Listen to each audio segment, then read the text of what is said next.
and thank you. I just want to read you a tiny thing so that I can do a bit of boasting, okay? Because this is the first major lecture in our new building. And I'm just going to read out what our Director of Research wrote to the trustees. We expected that the launch of the new building would lift us to a different plane in terms of recognition within Cambridge. But expectations have been far surpassed in the way we have been received by the university, the wider academic community and beyond. Just about my own experiences, I've had dozens of requests for initial talks about possible collaborations. My faculty in recent months for the first time recommended potential students to their MPhil or PhD paths to go instead to the Woolf Muslim-Jewish Relations course. And I have had people talk to me about the Woolf Institute at many occasions, including the Master of St John's. The Vice-Chancellor of the University has arranged a visit for next month. The transformation in the perception of the Institute we have seen, as she wrote at the time, in just 4 weeks has been extraordinary. And we are very much looking forward to the next months in the building.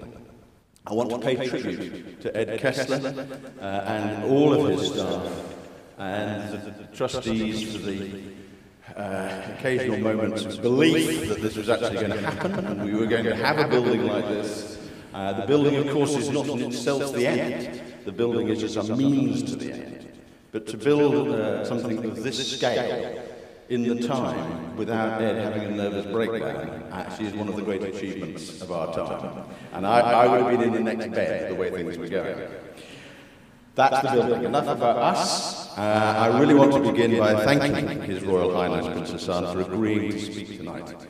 He has been a friend of the Woolf Institute for almost 20 years. It's only almost 20 years because we've only been around for 18, but he has been here from the beginning with his lifelong interest in interfaith matters.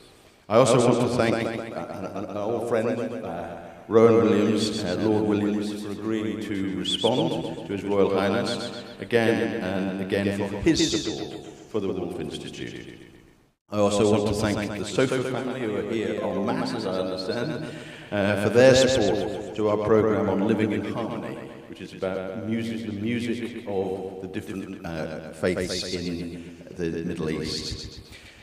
Your Royal Highness, you and I share something. 85 miles to the west, there's another university. Sometimes described as the Latin Quarter of Cowley, where you and I both share the fact that for one of its oldest institutions, as opposed to one of the most modern here in Cambridge, Christ Church, you and I are both honorary students of that great institution, and I've got to say, as an Oxford, it's very decent of you to come over here. Thank you very much indeed. And we look forward to hearing what you've got to say about possibly the most significant, the most important topic of our time, a positive future, the aftermath of conflict. His Royal Highness Prince Hassan.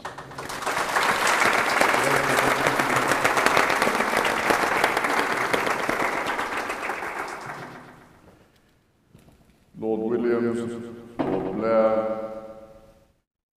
Ed Kessler, Dr. Ed Kessler, ladies and gentlemen, dear friends, coming to the backwaters of Ely,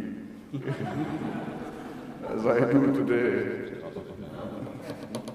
a visitor at the house would say that we are broad-minded Oxonians, both of us.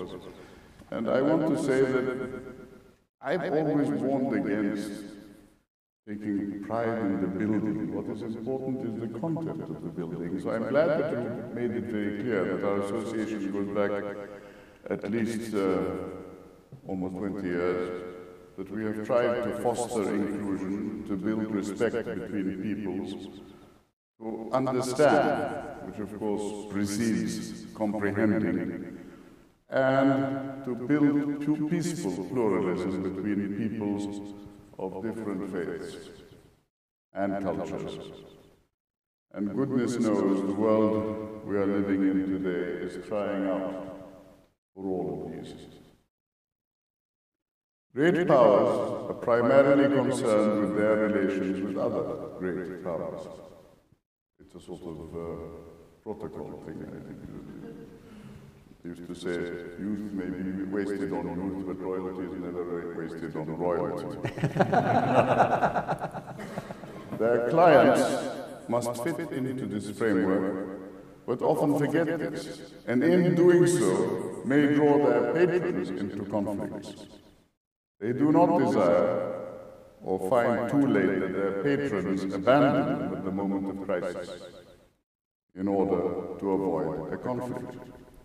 In an age when the shadow of the West falls across the whole world and takes the shape of nationalist movements, this process may end with the disruption of ancient communities and the dissolution of ancient ties of neighborliness.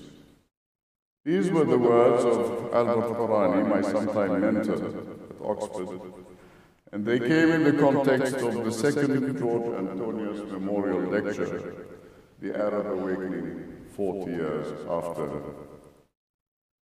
Well, here I am, more than 100 years later, and almost exactly 100 years after the Balfour Declaration, to speak today of inspirational memory as much as of history. Neither are unbiased, and risky though it may be, we would be well to remember what we were taught. Study the historian before you begin to study the facts. If you recall the Swahili saying, only when lions have their own historians will tales of hunting cease to glorify the hunter. Perspective is all, and I come not to tell a story, but to identify a few transcending concerns. I come to make an appeal for the recognition of the dynamism over centuries of the Arab peoples, and to seek the intellectual generosity of the world in which we live, to see both our successes and our failures, and simultaneously to recognize the integrity of the vast majority of a wonderful people in all their creativity. I come also to seek partners in humanity, if you will, as we stand on the edge of a moment of transformational change that will touch the lives of every person in the world. Never before has man wielded so much power over his destiny, or indeed over the destiny of the very planet itself. Revolutions in technology, demography, health, and economics have transformed our lives. And for the first time ever, the number of people in the world has plummeted by over 1 billion since 1990, while simultaneously the overall population has swelled by some 2 billion. Average life expectancy has risen more in the past 50 years than in the previous 1,000. Meanwhile, the communications revolution means that informal dissemination has gone from the gradual to the exponential. Yet, modern man is at peace. Forgive me when I say man, I have no hidden agenda, I assure you. Men, women are at peace neither with themselves, nor with their brothers and sisters, nor with their environment. It is crucial that we now ensure that wisdom and foresight prevail over the rule of war, securitization, crisis management, and blind technological advancement. In my humble opinion, the challenges faced by contemporary society can only be met by placing human welfare at the center of national and international policy making. Now, this is not something you have not heard before. Shirley Williams has always spoken of the centrality of the human being, making politics work for human dignity. Anthropology has been mentioned, but I was particularly touched at Morehouse College a few years ago by bringing to mind Martin Luther King and I quote, "We must rapidly begin the shift from a thing-oriented society to a person-oriented society." It is this which has shaped my personal vision, a vision which I have tried over the past 4 decades or so to transform into tangible reality. Action based on humanitarianism, hinged on an ethic of human solidarity, the creation of a culture of participation and the culture of peace. Dialogue and its humanizing aspect, knowledge, innovation, and imagination should be our guiding principles as we seek to navigate our way between the positive and the negative consequences of global interconnectedness, between the forces of inclusion and exclusion, between the flourishing of the genius of connected minds and the voices, the exclusionist voices of extremism, protectionism, and xenophobia. The question confronting us today is whether we can move from a culture of war, of waging war, to a culture of peace, of waging peace. The former being less expensive than the latter. Recent weeks have seen a plethora of comment dedicated to the anniversary of the Balfour Declaration, and I imagine you are all as Balfoured out as I. So I will restrict myself simply to quoting from an article by Simon Sharma. The issue of whether or not the country from the Jordan to the sea is to be the home of 1 or 2 peoples in 1 or 2 states, raised in vague outline in 1917, is still the essence of the matter. For Jews, what grew from the seed of the Balfour Declaration has been in so many ways an outstanding miracle.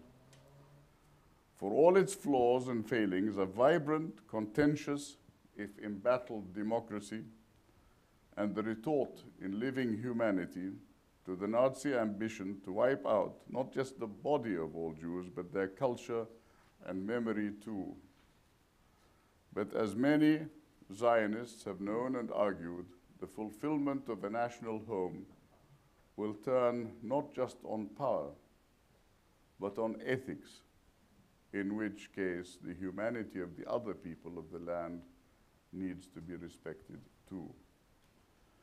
This week, or a few weeks ago now, brought another anniversary, with it one of equal solemnity to many of us, that of the murder of Yitzhak Rabin, who was among the greatest of Israelis to come to that conclusion, and who paid with his life for daring to put it into practice. A possible peace, or even the retreat of hatred and violence, may seem right now so remote as to be in the realm of miracles. But then that first dawning of a Jewish home a century ago was proof enough that sometimes, even in the field of fire, that is the Middle East, such things may happen. Whilst 1917 may have been the year of the Balfour Declaration, it was perhaps 1916 that truly marked the dawn of a new era. It was also the year of the failed invasions in the Dardanelles, of the oil-fired man of war. It was the year of some urgency in terms of separating this country, Britain, from its possessions in India.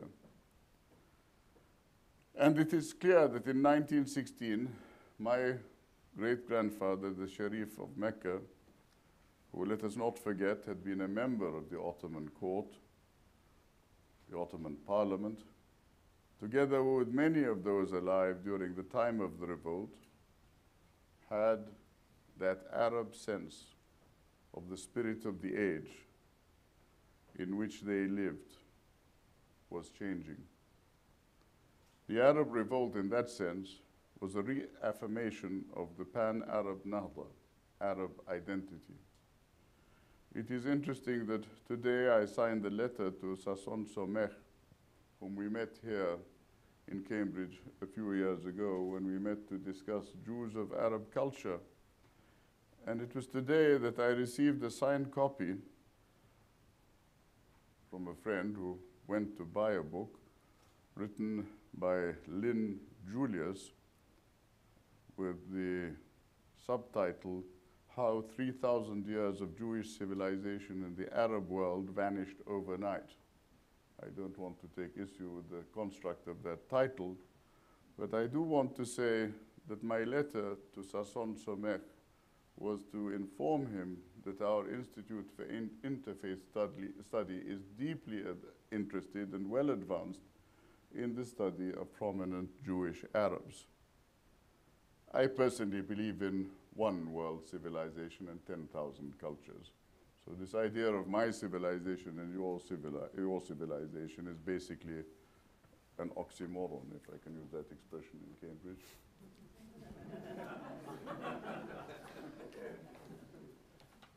It doesn't make sense. I am civilized, and my civilization is better than your civilization, so like school children and stuff.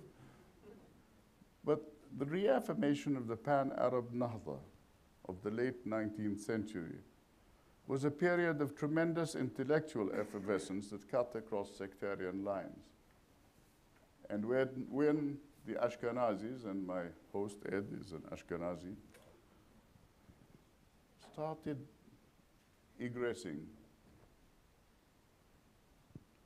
from Odessa after the pogroms, our Jewish Sephardic forebears said to our Palestinian forebears, we're leaving. And our Palestinian forebears said, why? They said, the Jews are coming. Oh, yes. Explain. They're not my Jews, said the Jew to the Arab, and the Arab back to the Jew. So I think what is important is to bear in mind that in moments of history, pluralism has been recognized simply in terms of human interaction. For those of you who have studied the Geniza of Ben Sekaya papers, you recognize that Jews, Arabs, and Christians work together from Sijil Mas on the Atlantic coast all the way to Malabar. And when Da Gama arrived and said, expel the Arabs, Jews, Christian, and Muslim, or I will kill you, the answer of the Jain king was, what do you mean by kill?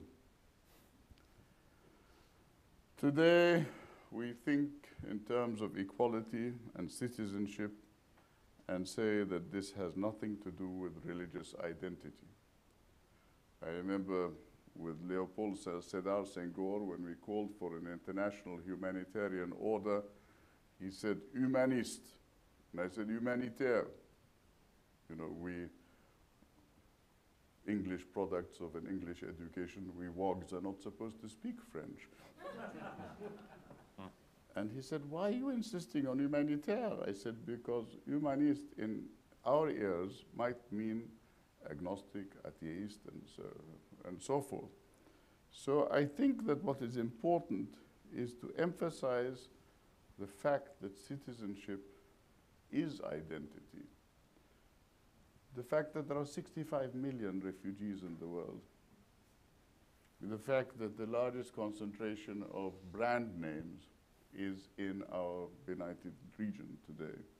Migrants, immigrants, refugees of all sorts. My tiny country hosts 48 nationalities at the present time. Our population has exploded by 87% since the 1990s with these influxes of refugees. The vision, however, was, is, and will be of progress and renaissance. It is interpreted in different manners, whether it's the Arab Spring or before or after. Everyone tries to legitimize by referring to Arab Renaissance. But I think that this wisdom that emerged from under the Ottoman mantle to form independent states missed a beat, because it is through nativism in the context of statehood that we missed the point. Good neighborliness.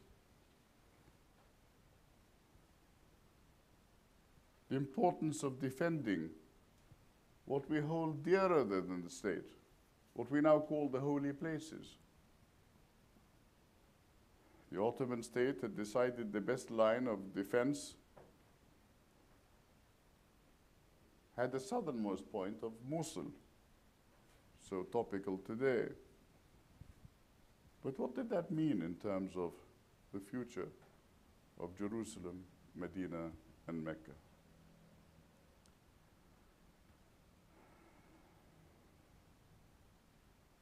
When Sharif Hussein, the Emir of Mecca, together with my grandfather, left Mecca after 1,000 years of Hashemite presence in the moral capital of Islam, they left for the sake of a dream of uniting the Arabs in a pluralist entity. A united Arabia, if you will, encompassing Jews, Muslims, Christians, and others of Arab culture who had always dwelt in the Levant and the Arabian Peninsula. Some 3 years later, in his memorandum to the peace conference, Emir Faisal, my great uncle, writes inclusively, the 1st of January 1919, he says, "In our opinion, if our independence be conceded and our local competence established, the natural influences of race, language, and interest will soon draw us together into one people. But for this, the great powers will have to ensure us open frontiers, common railways and telegraphs, and uniform systems of education. To achieve this, they must lay aside the thought of individual profit and of their old jealousies. In a word, we ask you not to force your whole civilization upon us, but to help us to pick out what serves us from your experience. In return, we can offer you little but gratitude." I would have added, and stability. But the Jews and Christians of earlier centuries were our Jews, as I have said, and our Christians of Arab culture. They were not, moreover, seeking to fill a vacuum. It was not perhaps surprising, therefore, that as numbers grew and people realized that their British allies had betrayed them, attitudes changed. Even then, however, my grandfather continued to believe that peaceful existence was possible. He paid for it with his life. Chaim Weizmann told the Anglo-American Committee of Inquiry in 1946, "The Muslim world has treated the Jews with considerable tolerance. The Ottoman Empire received the Jews with open arms when they were driven out of Spain and Europe, and the Jews should never forget that."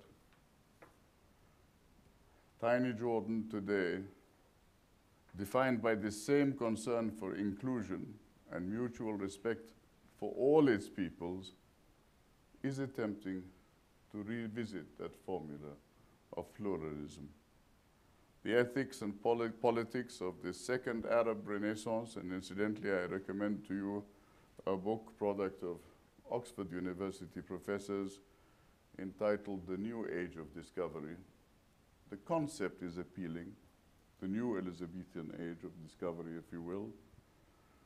It reminds us of the importance of our working to developing that new golden age.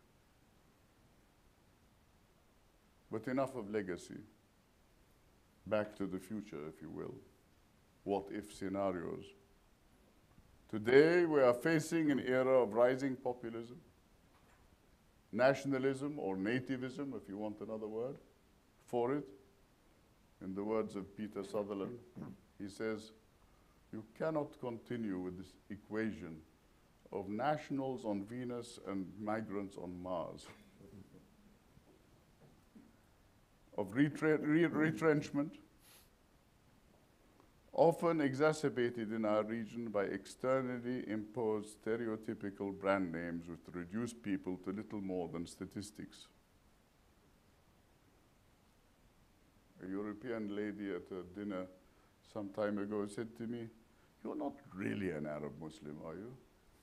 And it's so embarrassing for me to ask you. I said to her, "Madam, why the embarrassment? I am an Arab Muslim." but you're normal. So I said to her, well, with 1.5 billion Muslims, and we Arabs are only 16% of that 1.5 billion, isn't there a possibility that though many of us might have taken leave of their senses, that there are others who might be normal? But I ask you, and ask myself, is it normal to speak of Sunnah and Shia as if they were two colors on a backgammon board? A particularly insidious form of reductionism, which plays into the hands of the exploiters of sectarianism, of people of different nationalities or faiths, as though they can only ever be objects of hatred and contempt. 100 years after Balfour, it seems to me that we are fixated on ignoring human dignity in favor of sustaining memories that keep alive old antagonisms, deny others their humanity, and all too often trap us in a paralyzing web of victimhood. I quote Simon Jenkins, "Identity politics is explosive enough without drenching it in the fuel of history." Isaiah Berlin put it eloquently, and I had the privilege of knowing him in Oxford days, or meeting him. He spoke of positive and negative liberty. How much of one or the other have we enjoyed? 1916 to 2016, 1917 to 2017, 1918 to 2018. Is it possible to consider an end to the madness and a new beginning? I believe it is. It is a question of will, a question of character, and I believe, to make a brief reference to the Arab political ferment of recent years, as I did earlier, we are not running against our times. Jordan, like Egypt, has a peace treaty with Israel. The cornerstone of that treaty was that it would be completed by the inclusion of the Palestinians, not on the soil of Jordan, but on its pre-1967 territories. Saudi Arabia and now Egypt have taken a prominent lead with the Arab Peace Initiative. However, I came here to speak of policies, not of politics. I don't think out of the box. I don't have a box. So I would like to emphasize that the interests of Jordanians in supporting Palestinian reconciliation are fundamental to building stability in the West Bank, Gaza, and Jerusalem. I am saddened that certain consulting houses refer to the population of the West Bank as 2 million. 2 million nothing. Not even 2 million Palestinians or Arabs. Jordan, 2.8 million. Not Jordanians, not Palestinians, though they have been nationals of that country since they came in 1948. Maybe this is correct. Political correctness, of course. But I would add that partial annexation, amongst other possibilities, will exacerbate the status of both Palestinians and Palestine, as it has already done. Involving Jordan in any hope of achieving the internationally recognized solution of a Palestinian state on Palestinian soil is necessary and urgent. Yet there is a gulf between the aftermath of conflict and the achievement of a warm peace. I'm reminded of the Constitution of UNESCO, which states,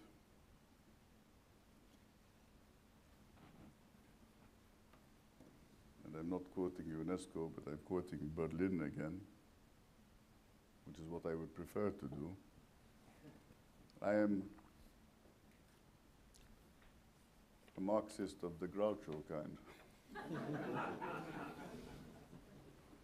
And this sounds like Groucho Marx as well as Isaiah Berlin. He says, free to choose, not to be chosen for. That is what makes human beings human. UNESCO puts it rather more institutionally. Since war first begins in the minds of men, it is in the minds of men that defenses for peace should be built. It simply is not on the agenda as we speak. You have in this country centers, believe it or not, for intractable conflict. Centers for conflict avoidance, conflict prevention.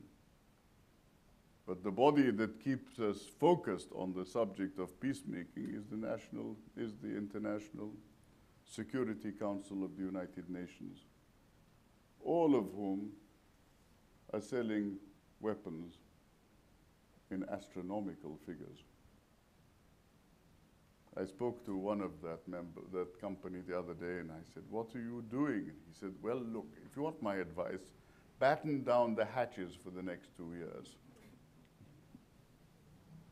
I didn't come here to batten down the hatches. I came here to say that there is, in Edmund Burke's statement, all that is required for the triumph of evil is that good men do nothing. There is a lot of wisdom. Let's look at Syria today. The bombs had barely stopped when contractors from all over the world descended on the region, dollar signs in their eyes, post-conflict reconstruction on their lips. Bricks and mortar, I would like to suggest to you, are all very good, but we know that's not enough. Unless physical rebuilding and economic recovery, political reforms and societal reconciliation proceed in tandem, there is a risk that reconstruction becomes little more than a tool to consolidate war gains and existing power dynamics, preventing or complicating rather than supporting a war to peace transition.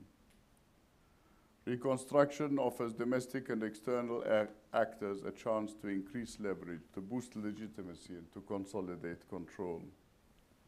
What the region needs is not a quick fix, but the long, slow, grueling process of rehabilitation. And as I saw it in my own eyes in South Africa, of truth and reconciliation. Yet no single country can in and of itself solve its own problems on its own.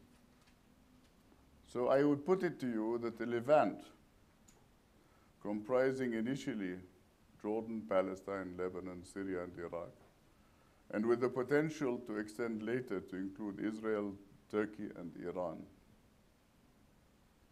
is moving us from binary pathologies to a regional construct where we can all work on creative commons. In the absence of a regional framework for responding to shared challenges, these issues have aggravated chronic development problems. And I work with the World Food Programme on the Zero Hunger campaign. Today we received the good news that we can actually enter Sana'a and Hodeidah port again. It is heralded as the biggest famine in recent history if the situation continues as it is. How can this be justified? In a region with where at least 5 nations have or will have nuclear weapons, and as many non-state actors have or will have access to weapons of mass destruction, we must move from mad, mutually assured destruction to mass, mutually assured survival. You know, everyone thinks of Arabs as somehow antipathetic, downright antagonistic to their immediate neighbors. But nothing that affects our immediate neighbors does not affect us. we're right in the eye of the storm, always have been. A war every 10 years. So I would suggest that treating shared resources on a region-wide basis is the only way of addressing a region-wide tragedy. I look at the Benelux, European coal and steel, and say to myself, why not Levant, water and energy? I like the word intra-independence, not interdependence necessarily, crumbs from your table, but intra-independence, where I respect your identity and at least expect the same in return, and where we work together on regional themes, such as life-giving water. We have a combination of oil and human resources. There is no reason why we cannot restructure the region, starting with the Levant itself, to empower stable states, including possibly a stable Palestine to live in economic and political proximity to Israel. If Israel truly wishes to be part of the region, I think that embracing, as we should all do, a solution without which we will all eventually be engulfed in a sea of hatred, is the only hope that we can hold out to our great-grandchildren. To really change anything, we have to transcend the noise of politics. That may be controversial, but it is essential. Hans Kung once said, no world peace without peace between the religions, and no peace without dialogue between the religions. We have come a long way, but I believe the concept of centrism, wasatiyya, is important. If I'm radical in anything, I'm radical in moderation. And that's a very difficult position to sustain. Years ago, I was speaking in an English venue about the merits, at that time, in the 1990s, of the Jordan-Israel peace treaty. And I had a bevy of hecklers who turned out to be Taliban. They said, you will burn in hellfire on the day of judgment with your friend, Ishaq Rabin. So I said, I thank you all for the vote of confidence, but I thought that the day of judgment was about all of us, not just about me and Ishaq Rabin. Anyway, enough of that. I would like to conclude by suggesting that the Levant epitomizes the diversity with 4 prominent pillars. As I said, the Persians, the Turks, the Kurds, and the Arabs. The culture of Arabia embraced Jews and Christians and was enriched by them, and is clearly a nexus where diversity becomes an essential ingredient in creative breakthroughs. After all, those breakthroughs have included Copernicus' revolutionary map of the heavens and have moved in the modern era to the Human Genomes Project map of our genome. I want to ask, is it possible that we can dream together, imagine together, by combating evil and aggression and man's inhumanity to man and his environment, if we can imagine a call for reconciliation and peace in the Holy Land and the Levant? I would like to suggest to you that a founding meeting or series of meetings, because I believe that ideas are more important than money. If you get it right with your ideas, then maybe the support will follow. But is it possible to consider a series of meetings to appoint a committee of wise heads in the fields of water resources, demographic forecasts, joint education programs, those regional commons and transboundary issues to which I have referred, to draw up a viable policy statement for economic and cultural development for an associated Palestinian, Jordanian, Israeli zone of peace. I used the expression Benelux in the past, and I learned it from Abba Iban many years ago. But it is only through such a construct, through such a condominium, that it is going to be possible to put our region on the map in regional terms, regional commons.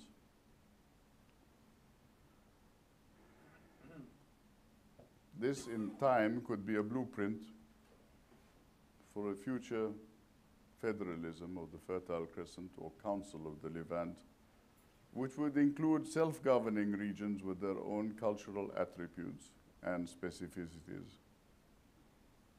Jalaluddin al-Rumi, Maulana, put it beautifully in his poem, The Burden of Existence.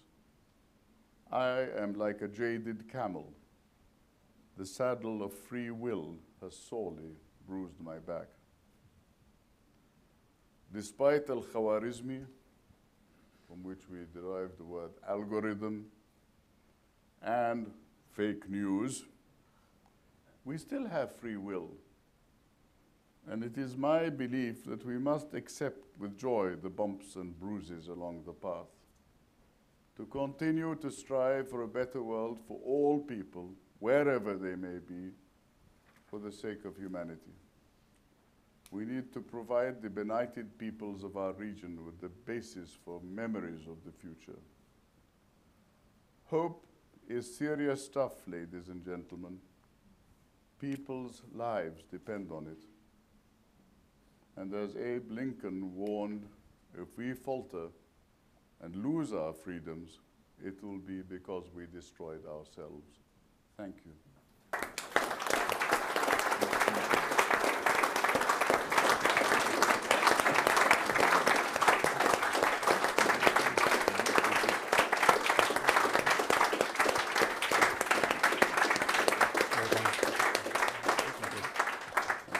Your Royal Highness, that was really inspiring and stimulating. There is a Chinese proverb, apparently, which says, those that say that something can never be done should not be allowed to interrupt those who are already doing it. And I think what you're proposing there is something that human beings across the world could really relate to, is that sense that after catastrophe it's possible to build again from within. And to that end, I'm going to invite Lord Williams to respond. Thank you.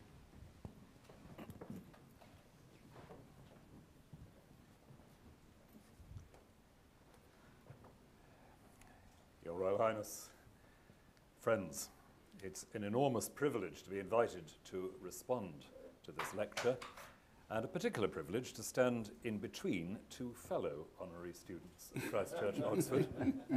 I'm sure that that notoriously modest and retiring institution would be entirely surprised to find three of us in such an unexpected place together.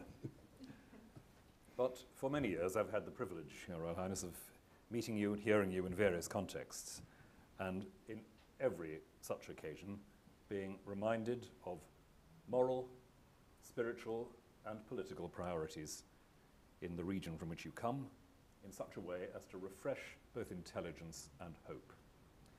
I know that I speak for everyone in the audience in expressing the deepest appreciation for this visionary and coherent presentation this afternoon. In the brief time I have, I want to draw out 4 themes from the lecture we've heard and to relate them to 3 further topics for reflection and action in the future. The 4 themes which I heard coming most clearly from the Prince's lecture this afternoon are these. First of all, and very properly, there was a deep sense of resistance to the mythology of the clash of civilizations, which has so bedeviled our international discourse in the last few decades. It's said that when Gandhi was asked what he thought about Western civilization, he replied that it sounded like a good idea to him. is always a reminder that our concepts of civilization and the mutual impenetrability of civilizations are extremely fallible and extremely partial. To talk about a global civilization is to talk about something very different from globalization. A global civilization is, in contrast to the flat uniformity of globalization, a context in which diverse cultures actually invest in mutual understanding and practical cooperation. And that, I believe, is the kind of civilizational future which has been put before us as a possibility this afternoon. A second point emerging from this lecture is the important insight that one of the reasons why the Clash of Civilizations story doesn't work is that we, all of us, occupy multiple identities at once. The Arab world is not the same as the Muslim world. The Muslim world is not the same as the Arab world. What is the West today? What diverse cultural, religious, and other affiliations cross national and ideological boundaries? Within any one state, like our own, there will be diverse, interwoven affiliations and identities which make us who we are and which put us where we are. And to be aware of the fact that each one of us is a site where multiple identities meet is perhaps the beginning of wisdom in understanding the folly and the fallacy of talking about the clash of civilizations.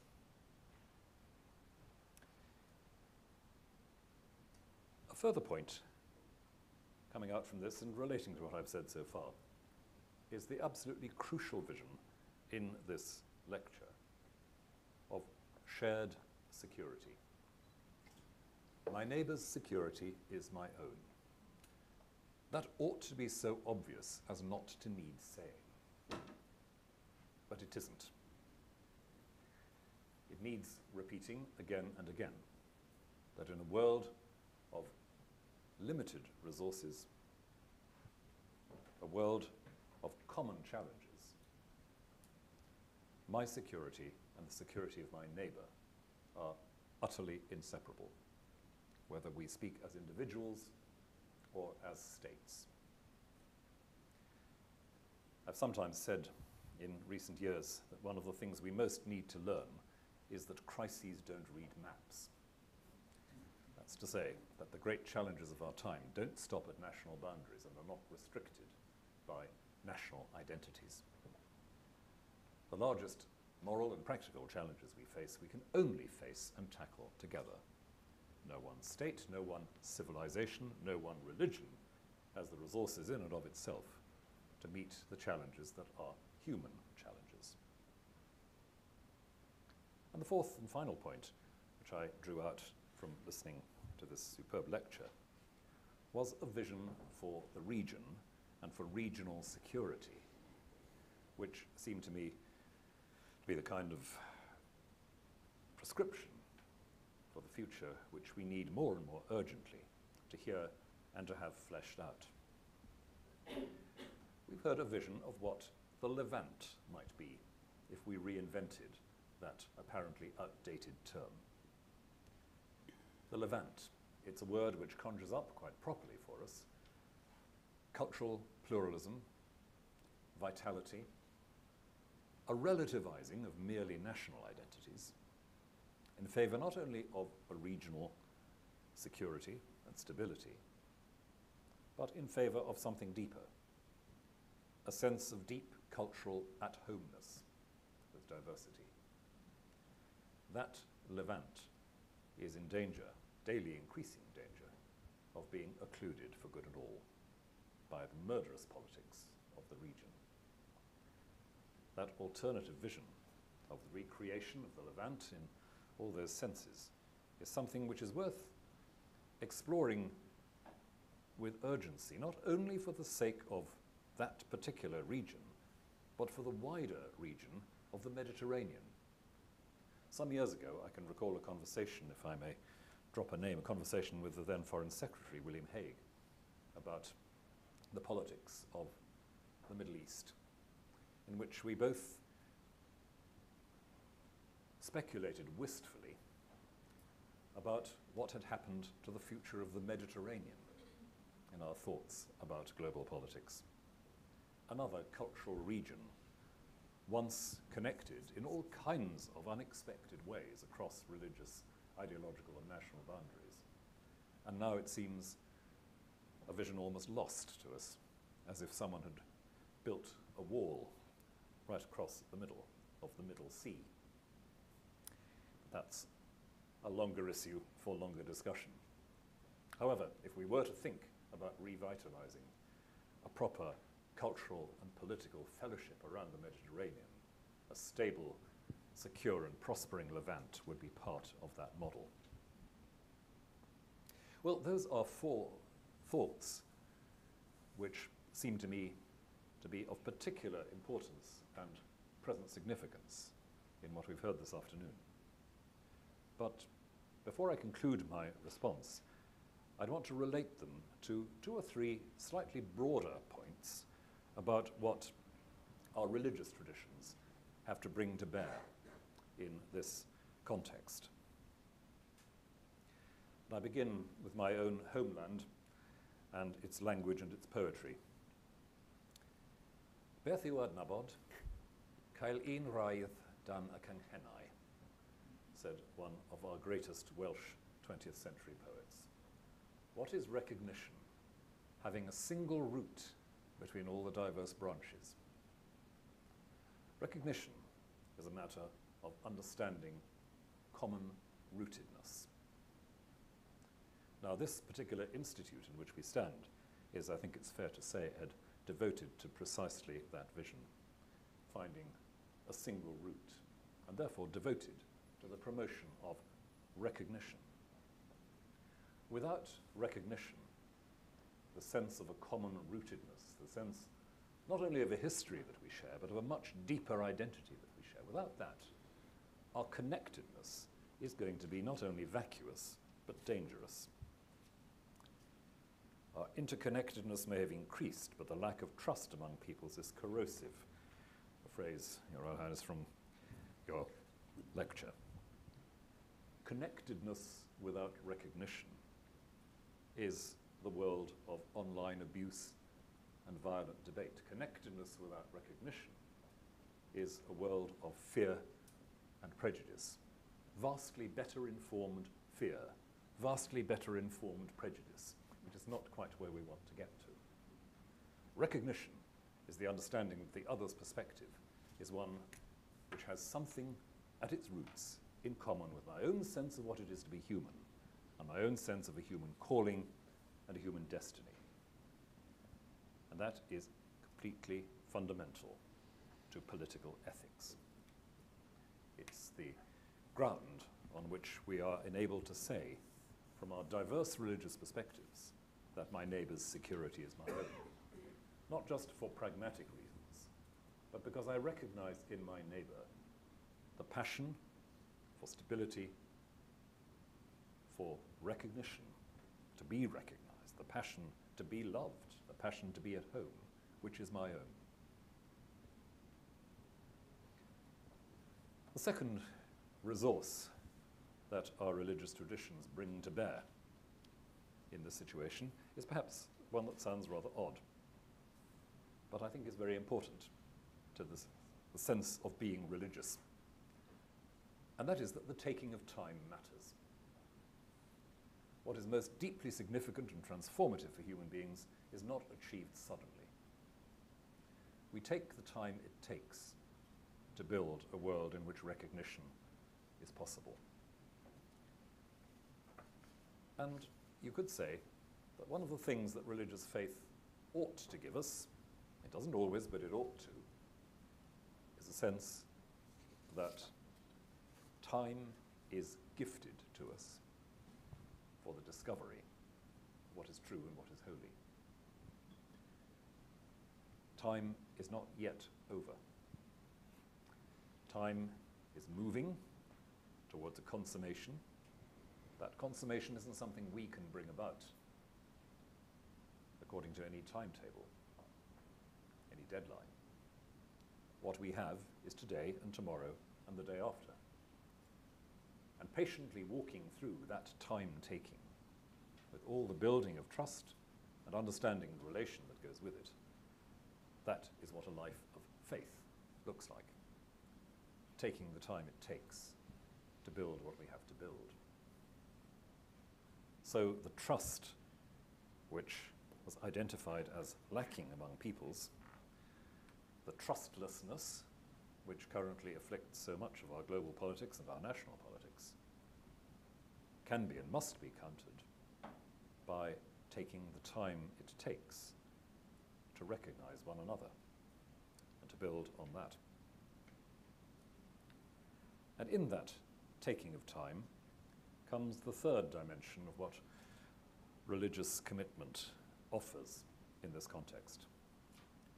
And that is the sense of grateful receptivity. I am not the maker of myself. I receive myself from the hand of the Creator.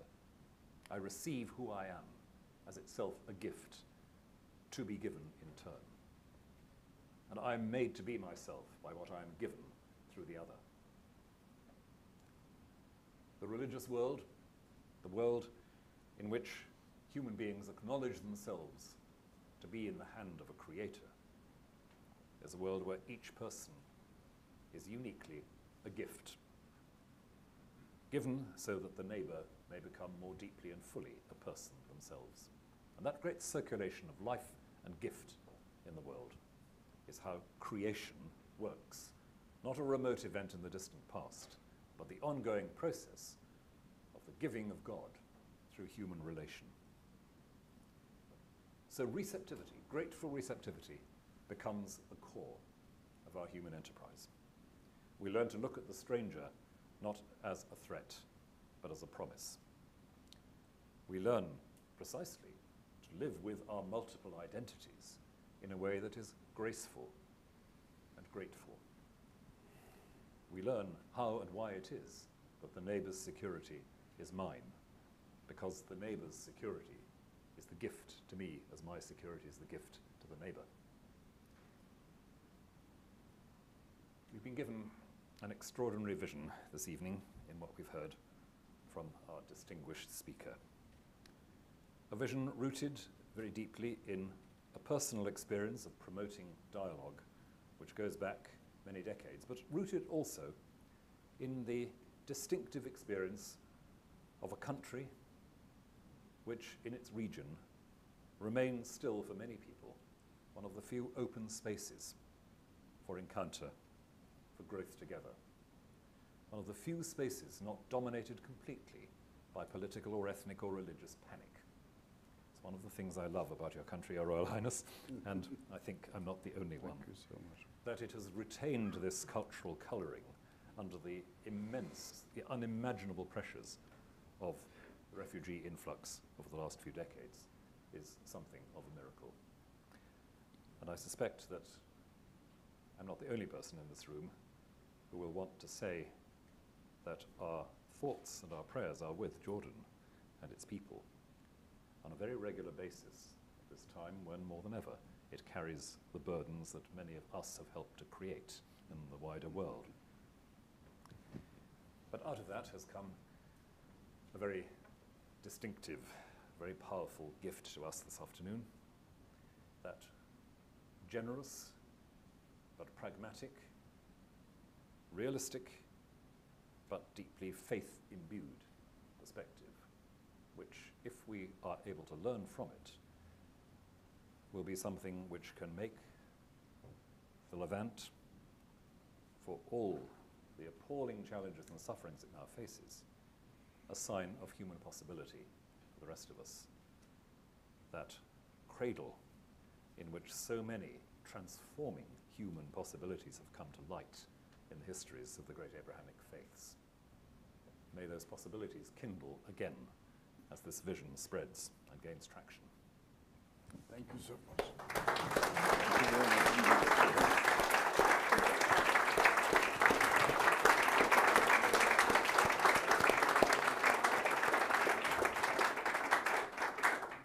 Rowan, thank you so much.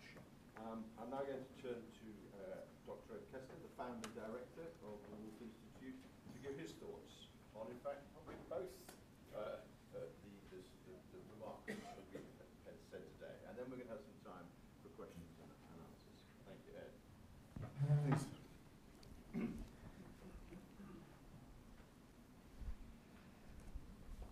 Thank you, Ian. It's always very dangerous to follow two wonderful speakers, but I wanted to do so because both His Royal Highness and Lord Williams have been absolutely fabulous supporters of this institute and have encouraged me personally. And I want to begin by telling you a story about three people who meet every afternoon in London, because it epitomizes both Rowan and His Royal Highness. And they've become friends over many years, and they look around them and they see that the world is a mess. Brexit, the budget, the economy, it's all doom and gloom. And they decide they're three pessimists. And one day, one of them turns around to the other two and says, you know what, I've converted. I've become an optimist. And the friends say, how can you be an optimist? There are so many terrible things going on in this world. And he says, well, we're old friends. You have to accept me for who I am. I'm now an optimist. And so they do. And a few minutes later, the two of them turn around and look at this newly converted optimist, and he looks a bit worried with a few wrinkles and a few frowns. And they say to him, why do you look so worried? And he said, you think it's easy to be an optimist. And that, it seems to me, is where we are. Because you ended your speech, Your Royal Highness, with this wonderful expression of memories for the future. And like Rowan before me, I'd like to identify three features from your talk, beginning with what we might call Memoria Futuri, which Rowan might remember. Walter Kessler, when we sat down together, talked about this. That is a memory for the future, because it is one way to disarm a kind of obsession with the past that so many of us have, to avoid becoming victims of a kind of ideological vindication of that past that is nostalgic, that is dogmatic, and often irrational. And it's when we approach a past critically that we begin to reveal new interpretations, new visions, as we heard this evening, that can be liberating, that can be constructive, that make us leave this room as optimists. Now, certainly the past needs to be remembered, and memories have to find a way of being reconciled so that horrors are not forgotten. Otherwise, as the saying goes, those who cannot remember the past are condemned to repeat it. But no healthy, enduring relationship between peoples, nations, and faiths can be based on a past built on guilt, on anger, or on condemnation. Because it's upon those foundations that we become unstable. So as Jews, Christians, and Muslims, we have to negotiate a better stance towards a compromised past in order to look forward to this more hopeful future. Indeed, it is redeeming this compromised past that gives us grounds for optimism. So I welcome your emphasis on Memoria Futuri to allow us to reflect on more positive aspects of memory.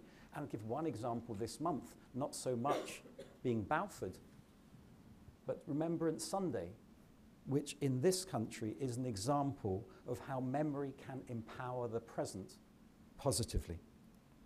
So my hope, and that of the Woolf Institute, is that by educating young and old from here and from there, we shift from what was an inherent need to condemn one another to rediscover that positive relationship which will facilitate the formation of a constructive identity, which it seems to me is so important to your talk, based on memories for the future.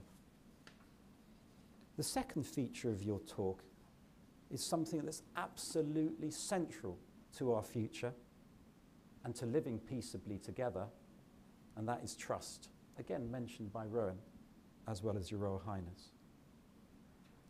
Here at the Woolf Institute, with nearly 20 years' experience in fostering better relations between religion and society, we have learned that the biggest single contributor to poor relationships, alongside a lack of knowledge, is a lack of trust.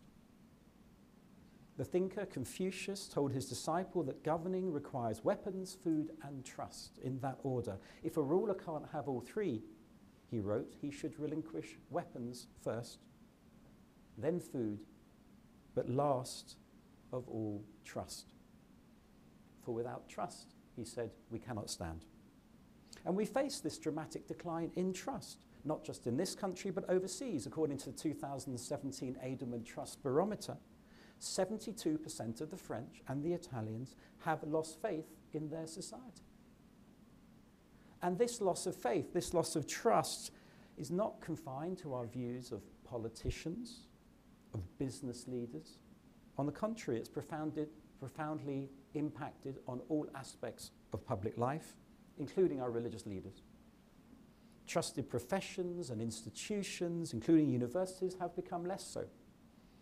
And this has led to questions about where we get our authority from. We can no longer rely on regulation.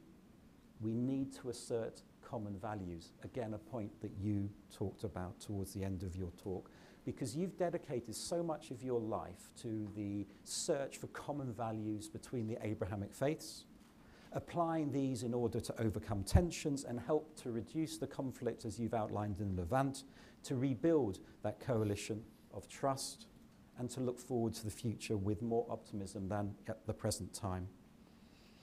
And finally, this question of intradependence. The bridges that you're seeking to build remind me of a Jewish story about Moshe, who's walking along the river and he sees his friend Chaim on the other side, and he shouts over to Chaim, "Chaim, how do I get to the other side?" And Chaim replies, "You are on the other side."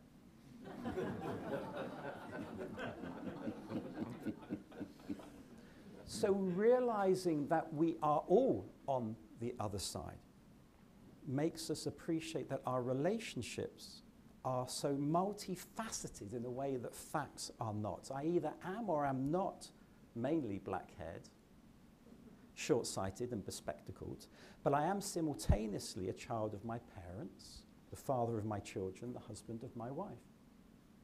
I have colleagues, friends, neighbors, and co-religionists, and each of these relationships is, in a way, covenantal. Each has its own requirements. And these requirements, these obligations, sometimes conflict. Should I accept a speaking obligation, or should I be at home with my family? I'm torn between my responsibilities as a leader in interfaith dialogue and my duties as father and husband. But there's no principled incompatibility between these different obligations. And that, it seems to me, is what you're getting at, and what Lord Williams was saying about faith, because there is a difference between thinking that if my faith is true and conflicts with yours, then yours is wrong. Faith actually means that I and my fellow human beings have a relationship with God that does not entail that you do not. I have my stories, my rituals, my customs, my memories, my prayers, and of course, you have yours. And that's what makes me me and you you. The truth of one does not entail the falsity of the other. That's the point I'm making. Indeed, the very words true and false seem out of place in this conversation.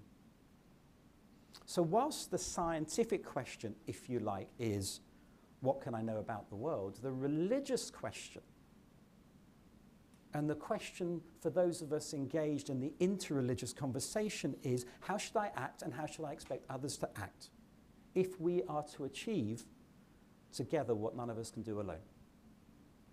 Again, it brings it back to this point. It's not possible for one country or one state to resolve its own problems. Because if I'm convinced that I possess the truth while you are sunk in error, I may try to convert you, I may expel you, but what I do think is that I'm right, you're wrong, go to hell. And yet, and this is the essential point, all relationships between us or between humanity and the divine are covenantal, because God may not only be with us, God is with others and with the stranger as well. Now, let me end by saying that if all of this is difficult, which it is, it can be said in a very simple way. My wife Tricia and I have 3 children. We love them equally and unconditionally, and they are very, very different from one another. Different strengths, different skills, different interests, temperaments, and emotional needs. And if we favoured one over and against the others, we would have failed as parents. Still more would we have failed if we loved our firstborn and then withdrew that affection on the birth of our subsequent children, transferring it each time to the youngest, and such behaviour would have damaged them all, creating rivalries, insecurities, and a sense of rejection. And of course, if that is true of humans, how much more is it true of the Almighty? I can perfectly well understand that Ptolemy, Copernicus, then Newton, even Einstein may be incorrect. But that assumes God is like a science rather than God is like a parent. So for myself, as a Jew, can I really believe that having set his love on and made a covenant with the children of Israel, he would have rejected them when they continue to honour that covenant, choosing not to follow the new faith, Christianity? Can I believe as a Jew that the God of love in loving Christians thereby abandoned Jews? Can I make sense of the idea that 6 centuries after the birth of Christianity and 26 after the journey of Abraham, God revealed to the Prophet Muhammad that Jews and Christians had been mistaken all along, and that their religious destiny was other than they had believed it to be? By no means. And that is why our relationships are covenantal and not scientific fact. And as Jews, Christians, and Muslims, we remember that God is a parent. And like it or not, we are dependent upon one another. And it seems to me those 3 features of trust, the optimism, the intra-dependence are the lessons I take away from your talk this evening, Your Royal Highness. Thank you.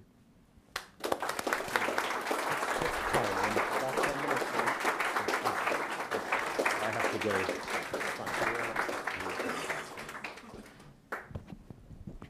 Your Royal Highness, my Lord, ladies and gentlemen, there's been 3 absolutely outstanding presentations. Optimism and pessimism. The optimist is the person who believes it's the best of all worlds. The pessimist thinks he might be right. So I know that there are some canapes and drinks outside or somewhere around, and I'm not going to keep you very long, but I'm sure, as I understand it, Your Royal Highness and my other 2 guests will answer some questions. There's a roving mic. Keep questions as short as you can if you haven't got that much time. Right. I have rival claims on Rival that. claims. But I'm not feeling insecure. Thank you, Rowan. Thank you very much indeed.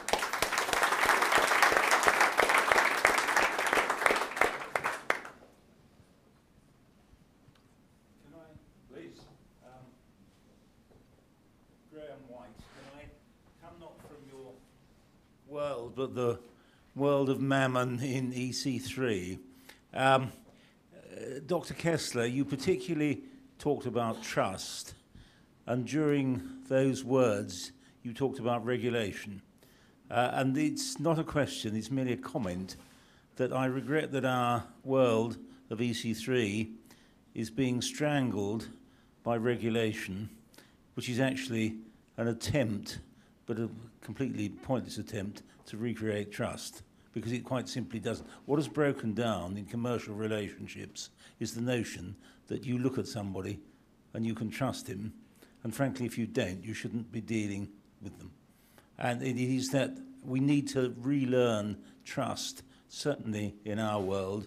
It's a much wider world that you're talking about, but it's very important, I think, for the city. It was interesting that in the Woolf's work on trust, we did actually look at trust in the financial institutions, along with trust in the public square and so on. And I would say that a lot of our work now is on that spectrum of what is the nature of trust, how do we make it, how do we recreate it, and I would agree with you that regulation is not the whole answer, but completely unregulated position would not be either. Absolutely. Next question, please. Thank you there. Another Graham.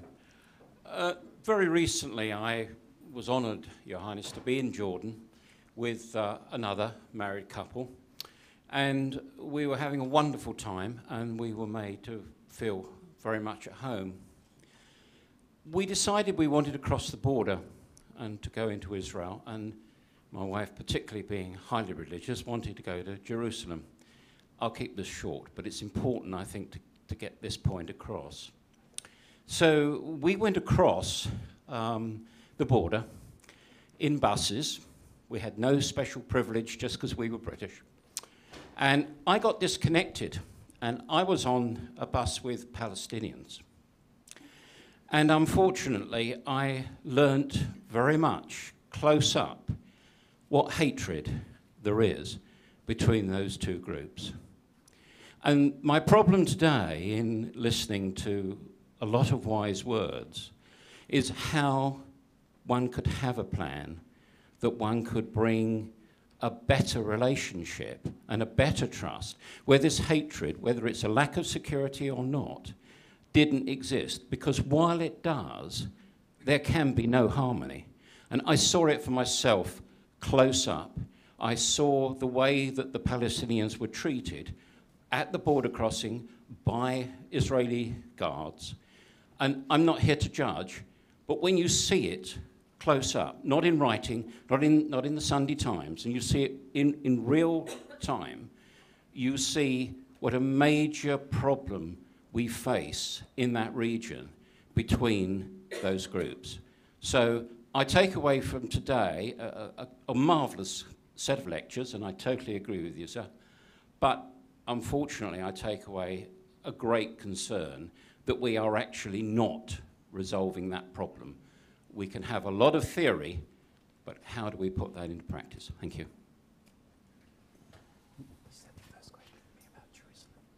Yes. May I comment? I would just like to say that when the peace treaty was signed in front of me with my late brother King Hassan and Prime Minister Rabin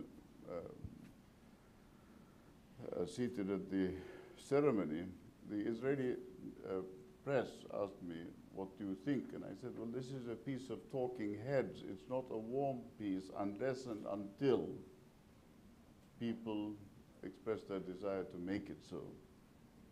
And of course, the demise of Rabin, his assassination 2 years later, and the incapacitation of my brother through illness, and then his loss to me as a brother, mentor, friend, meant that the spirit of the peace treaty, unfortunately, ceded to another form of confrontationalism. And I don't want to comment on the politics today either, but I do want to say that there is very little being done in all of our countries.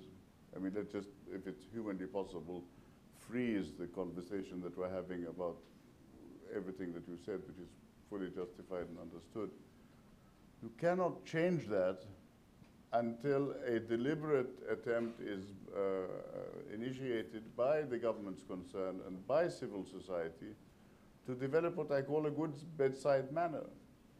You know, in the last few years, I don't want to score points. We've had killings on the border which have not been taken to court. And, you know, there are any number of issues that have to be thrown into all of this. But I honestly feel that this business of, and let me put it this way, I've plagued everybody with talk of the 48 phone centers run by UNGOs in Jordan for WFP and for HCR, dealing with 48 nationalities, people we've never met before, coming from West Africa, or whatever. I mean, migrants all. West Africa, even that far. And you see the conversation going on with these youth leaders who are projects of Duke of Edinburgh Award, for example, or Operation Raleigh in this country, and you see the computer defining how they're talking about promoting life skills, how they're talking about defining ambition, etc., of these young people, men and women.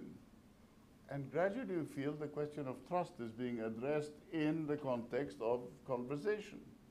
We don't have anything like that either with Israel or within our own country. Unfortunately, Hebrew television broadcasting was stopped before the signing of the peace treaty. I mean, that is one of the most bizarre things that I've ever come across. I mean, you know, even if you're an enemy, you want to know your enemy, I would have thought. But this, you know, barbaric commitment to breaking all bridges and all links and all ties is something that seems to, actually we're hothousing the kind of hatred that we claim to fear. Simply because we say the security relationship is getting on, so why should we bother about, as I said, good bedside manner and so forth. But this moral authority has to come both from leadership, which has to change its tune, and from the people themselves who recognize what you're saying. And I'm sorry that you were exposed to that in a sense, but I'm also, you know, I would say maybe it is good that you should see things in sharp relief. I think it's also important when we talk about trust, we also stay alive to hope. It's now almost 20 years since the Good Friday Agreement, and that brought together people whose histories of hatred was so long and so deep, and you know, touching, if there was any real wood in history, the idea that those hatreds can be brought to a halt, and then it's still there 20 years later, is a triumph of the human spirit. One more question. May I just, I'm sorry, may I just to say that some years ago, as moderator for the World Conference on Religions and Peace, I invited South Africans, Irish participants, the rabbi of France at the time. We went down to a Palestinian refugee camp, and we went into this called, I mean, cafe about the size of this sort of box here. We separated two rooms, and the young people were saying, "What are you?" "Oh, I'm South African." "Well, are you? We recognize that you've had differences and so forth. How can you get on with that one?" I mean, looking at the pigmentation of their skin, because we had people from all different backgrounds. "What are you?" "I'm English." "Oh, we hate the English because for what you did to us." "What are you?" "Oh, I'm Irish." "Oh, we like you because we recognize what..." Molem actually was participating in this conversation. "What are you?" "I'm Jewish." "Oh, you know what we'd do to you if the prince wasn't here." And then we went into the class, and the rabbi was talking in French, and I was translating into Arabic, and it went around the world. And they didn't know what a rabbi was. They were 10-year-olds. I said, "Come back in 5 years' time. They will be imbued with all sorts of stereotypical ideas and what have you." But within 15 minutes, these people were talking to each other in a civilized manner, because the people who came, the practitioners, had been there in their respective societies. And that's what I find fascinating. I mean, when I visited Incor in Belfast, for example, that's what I think we have to build with or work with somehow. One last question, please. Got it. There. There's a microphone. Thank you. Francis, you talked about recognition, and I think it would help, or do you think it would help, if we recognized Palestine as a state, and that would make, in that area, things happen for the good? Well, you see, I mean, basically the answer is yes. Simply because, I mean, we've been through this whole exercise in endless conferences, and I've been taken on over the calls. "Oh, you would say that, wouldn't you?" And why can't we have one state? Well, I say, well, if you can put up with a majority of your population who ultimately will be non-Israeli, then, you know, or non-Jewish, then this is you're committing to yourself to a process. But as I keep saying, this Benelux formula does not sound to me as being a bad idea, but it has to, we can't put the cart before the horse and say Jordan, Palestine, and Israel. We have to say the Palestinian people have a right to determine their own future. I mean, you know, everybody talks about the inalienable rights of the Palestinians, even tangentially the Balfour Declaration. But everyone has alienated the Palestinians of their neighbors. And nobody is taking seriously the idea that these human beings have to develop a convivial relationship. But again, the possibility of conviviality is being drawn narrower and narrower as the colonization process, settlement process continues to gobble up more and more resources and land. I mean, already 80% of the water is serving the settlers and Israel and all the rest of it. So, you know, it's going to be a no-win situation if we continue like this. Even if you throw in the 1948 Palestinian Arabs, as some right-wing politicians in Israel are suggesting, or you address the issue of Gaza. I don't know. I mean, there's so many imponderables, but the question once again is the will. Do you want to be a part of the region, whatever nationality you may be, or do you want to continue to speak of exclusionism? Thank you very much, Your Royal Highness. Well, ladies and gentlemen, thank you very much. Ed, where are we going now? We're going into the future. So we are going, the reception actually is in the library. Is that right? Yes, good. Yes, back to you, Chair. In that case, can I just say to all of you, thank you for coming. May I be allowed just to read one paragraph? I very rarely contradict princes wanting to read. Well, thank you so much. Can I read a paragraph? You're not a prince. You want to read it? You know, years ago I used to receive American senators, and I would put in front of them on the table the Oxford Guidebook, which has the endearing name of To Teach the Senators Wisdom. But forgive me, I don't usually push privileges of any kind, but I just want to say that in the memory of the Right Reverend Albert Kenneth Cragg, who, as we know, wrote The Call of the Minaret and The Excellencies of Jerusalem.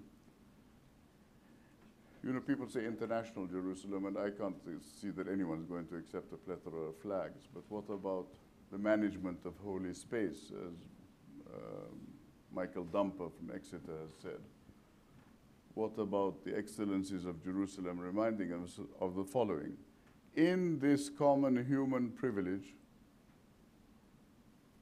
he's speaking of the cosmic oath in line with the Noahide bond of Genesis, whereby seed time and harvest time shall not fail. The dependability of nature for humankind under God, as entrusted with that khilafah, meaning stewardship over it, which is the gist of all husbandry, agriculture, technology, art, sciences, and so economies and societies and their histories, their laws and identities. In this common human privilege, there are no privacies and no monopolies, no exclusive holiness, no peculiar peoples, only distinctive races, climates, living spaces, and environments, and the rich diversity of cultures, all under God in an equal benediction and at a comparable risk to their ever-generous Lord. The excellence of Jerusalem is to have been and to remain one redoubtable of such capital cities, summoned as such to be the joy of the whole earth. As you said, wise words, but we have to hold on to something. Yeah. Thank you very much.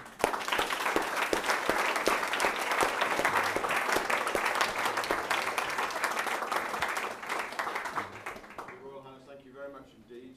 Ed, thank you very much. Rowan, thank you very much. And have a good evening. Thank you.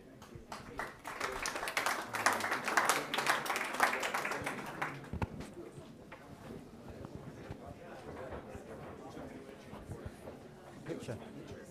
Yeah. What, two of us together? Sure.